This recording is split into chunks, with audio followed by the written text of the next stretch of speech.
readers and writers. I'm MJ, and let's unpack a TBR box.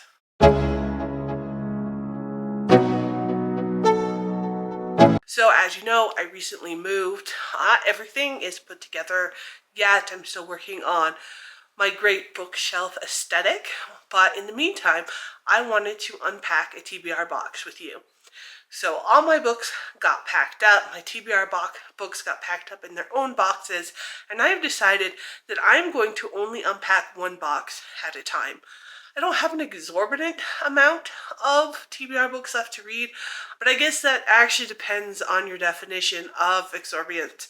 If you think more than one box is exorbitant, then, well, I guess I do. I think I have like six TBR physical boxes to unpack.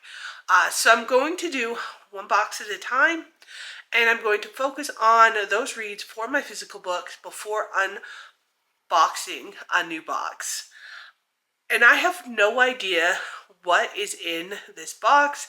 I just randomly picked it, and we are going to be finding out together what my physical books in the upcoming months are going to be. I am excited because now that the move is like done, I'm going to have more time to actually read. The last 6 months have been so chaotic that I feel like we're finally, things are finally settling down, which is ironic since I have like 3 books that are going to be releasing between now and the start of 2025, potentially 4. But that is still so much calmer than all of the moving and the surgeries and everything that have been happening. Also, I just want to say, I actually have natural lighting, and I may still have to fix this setup, but ultimately, I'm so excited to actually have a place that gets sunlight. Alright, take the tape off here. So let's see what I'm going to be reading. Oh, the first book is the DC Book of Pride, and this is all of the Pride superheroes that DC Comics has come up with, and me and the kids saw this at a comic book store and really wanted to pick it up and read it. I've glimpsed through it briefly, and I will just say most of the queer superheroes are pretty new, which I suppose isn't surprising, but at least they are pulling their act together and actually having queer representation in comics now. But yeah, I really do want to actually sit and read through and potentially read some of the comics of these superheroes. This is going to be an interesting box. Next we have An Abbreviated Life by Ariel Levy. I have no idea what this book is or where I got it from, honestly. DNFing these books, if they turn out not to be perfectly valid, I do firmly believe in DNFing. It's nothing on the book. It just doesn't mean it's for me. So I will give this a chance to see if it's something I'm interested in or not. A lot of times, books I don't think I'm interested in, I end up finding I really enjoy them, if nothing else, for the change of pace. But here we go. A Spool of Blue Thread by Ann Taylor. This looks like, well, it was shortlisted for the Man Booker Prize, so that's great. It looks like literary fiction to me, just kind of briefly looking at it. I think I may have gotten this from the publisher and just haven't yet picked it up. But yeah, interesting to see what this is actually about. This is a funny one. Independence Day, Resurgence. Every 4th of July we watch Independence Day and the sequel to Independence Day.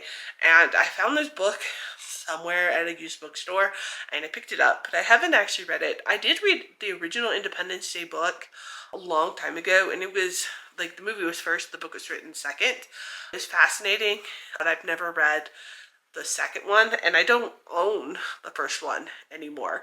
But I also don't read paperbacks so much anymore because my eyes just don't handle it. So we'll see how that goes. The Golem and the Jinni. This is a book I picked up because it was on one of those like must-read fantasy books, but then I just never got to it.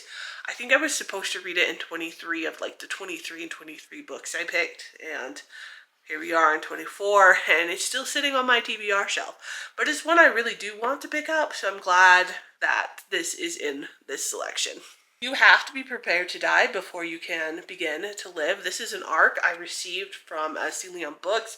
It is 10 Weeks to Birmingham That Changed America. So it is nonfiction, and it is one that I do really want to read because it is glaring holes in my knowledge of history, of American history, because we're just not taught a lot about this in schools. It's definitely one I want to pick up. I just have a feeling it's definitely going to be one I'm going to have to process as I read. So again, really glad that this is in this box.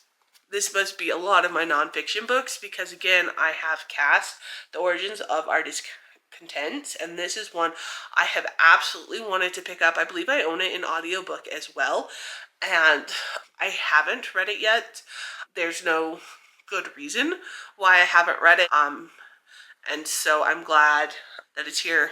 I think this is probably one of the first ones I'm going to pick up because it's been on my TBR for too long and I have heard nothing but really good things about it.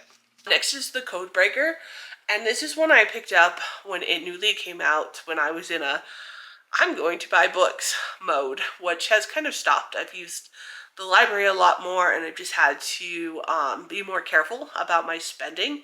But it's been sitting on my shelf and it was just one that really interested me. It seemed really fun because I like books like this. And it's about gene editing and the future of the human race. I think this is a very important topic.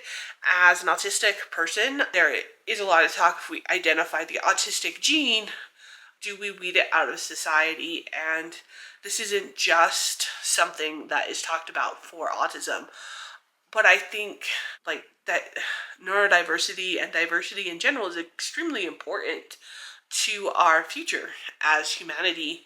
And so we need to have these topics so that we can have the knowledge to say, like, to help guide what we're going to do with the future. Because, yeah. So yeah, this will be one I really want to pick up. But it probably is not going to be within the next month or two, I'm guessing, because some of these I think are more important for right now.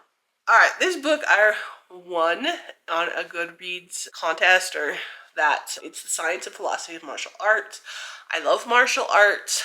I am a black belt in Taekwondo, although getting COVID physically has set me back. I'm trying to get back to the point where I can study again. And I have flipped through this book I'm really interested in, but it's kind of long and dense and I just haven't picked it up yet. But I actually really am interested in reading this stuff because I'm a massive nerd. And along those same lines, we have The Psychology of Wonder Woman. I'm very interested in this as well because my background is in psychology. I love psychology books, and combining that with geeks culture such as Wonder Woman is why I ended up picking this up. I've actually had this on my TBR for a very long time and I still haven't read it. So I like how this is helping me focus in on the TBR books that I have so that I can sit and sort through these without worrying about all of the books I have, because I have definitely over consumed in books. Then I have H.G. Wells. This is 6 novels. I actually have read most of these. There's just a couple or one or two that I have not read. I'll have to check. And that is why it is still in the TBR pile. It's a beautiful book. I will probably keep it on my shelves, but She Wells just hasn't aged very well, especially some of his less popular works. So like The First Man in the Moon, I really found that to be extremely problematic. And so I haven't been like as eager to read through his when I would rather read books that are more relevant, in my opinion. Kate Atkins' Transcription. This is one I do want to pick up. I just haven't read it yet. So again, glad to see this one. I might pick this one up shortly. We will see. The Bronze Bees by Rashani Chotsky. I loved the first 2 books in the series. I do want to reread the first 2 books before I read the third. I started reading the third without rereading the first 2 and I didn't enjoy that, but the first book is fantastic. I love the diversity in the characters. I'm really connected to the oddball characters the most. And the second book was okay. It wasn't quite as great as the first book in my opinion, but I'm really excited to finish out the trilogy. So that's why this has been sitting on my TBR, just because I have to go back and read the first 2, but here's a push to get it done. The God Killer by Hannah Kenner. This is one I definitely want to read. It's actually one that in a video I have coming out that is talked about on the 60 most popular fantasy books of the last 3 years. And this is one I have on my TBR, I just haven't read yet. It's not an overly big book. I'm really hoping that I like it because this book is so beautiful, and there's been so many book box boxes that are stunning that I've still unhauled because I didn't like the book, and I really want to really like this one because I want to keep it on my shelf. The Mountain and the Sea, this is one I picked up because it has like sprayed edges on a paperback, and I thought that was great. Obviously it was on the sale, but it also is like sea monster fantasy, or science fiction I should say, and it just seemed like something different. So I'm excited to pick this one up. I've attempted to go pick it up a few times, but then other books just kept getting in the way. I've been very flighty with my reading, with everything that's been going on, starting a lot of books and then like stopping them. And so I've been like slowly finishing off those books. And so it's nice now that I'm pretty much caught up on all of those that I've like half done, that I can like get re-excited over the books that I already own. Prince of Sorrows is an indie book from a book box that I no longer support, and I'm excited to pick this one up because a lot of my paperbacks I don't have indies for. Like read a lot of my indies via ebook because ebook's just so much easier. I love my new e-reader, and it's still kind of my preferred method of reading.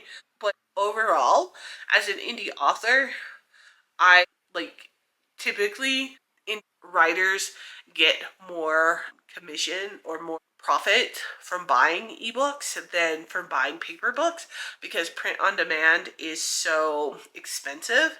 And so to me it's better to support indie authors by buying ebooks if you like ebooks, or buying paper books directly from the author.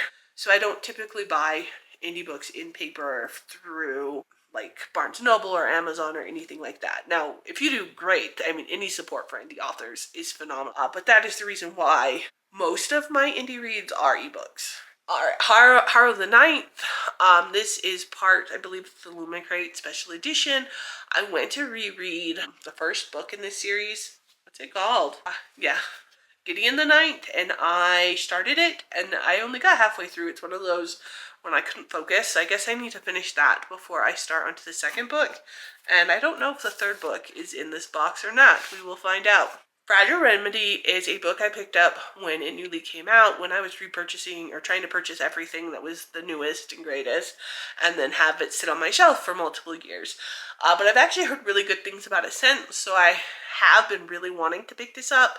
So again, really happy that it's in this box. Life Animated, a story of sidekicks, heroes, and autism. Being autistic, one of my special interests being autism and having a professional background with autism, I like reading about everything autism, but sometimes it's really concerning because when you have books written by autistic parents that are not themselves autistic, or about, even if they are about their autistic children and not about themselves, I find them to tend to lean towards problematic. And so that's the reason why I haven't actually picked this up. I know it's a big name, but a lot of the big name autism books I hate and despise. And so this one's just been sitting on my shelf. I should pick it up.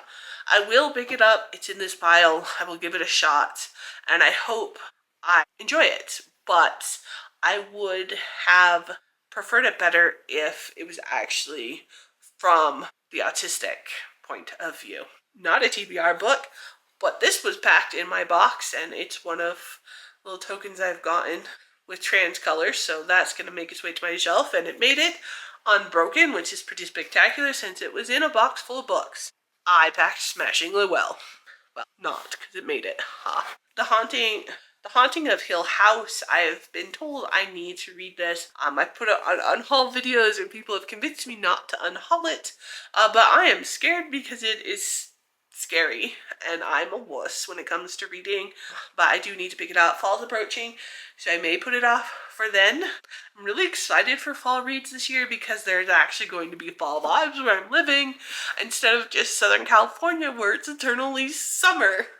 Side note, but the weather we're currently having in Colorado is like winter weather in Southern California, and I have to get used to the fact that this, like, just randomly raining is just normal now instead of everyone on the roads going to freak out. So it's great.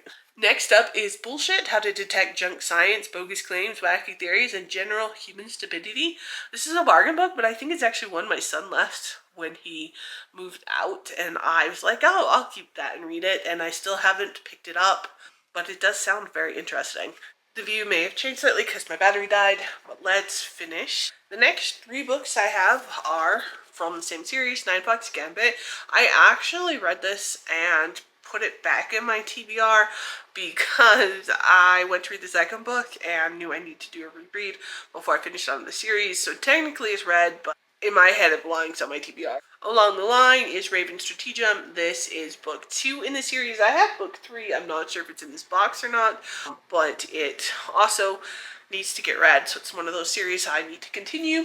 And a part of the series, these are a bunch of short stories that live in this world, the Hexarchate stories, and so I definitely want to read these as well. So very excited that these are in this box. Kind of confused with the third book. It's not with them, but there we go. Also have Ray Bear.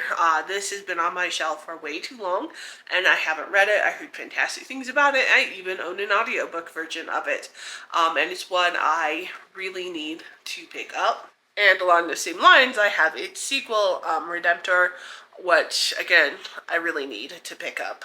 I think needing to pick up is the theme of all my books in my TBR, and one of the reasons why I've decided to unbox them one box at a time so that I can just really just only focus on all of these books I need to pick up and not on the other ones that I still also need to read, because you can only read so many books at one time. This is John Barnes' Guadanimas. I think I got this at the dollar store, or one of my kids got it for me for a present, but I thought about DNFing it, but I think the reviews were actually really good and I was very interested in reading it. So I just, again, haven't picked it up yet. Casualty of Fate. This is one that was actually book fairy to me. Very excited about it. It is another indie author thriller, which I've so been in the mood for. So I'm excited to finally get to this book because it was so nice of someone to book fairy me it. Galileo's Daughter. This is a repurchase for me. I was obsessed with Galileo when I was younger, and just that era of philosophers slash physicists, astronomers.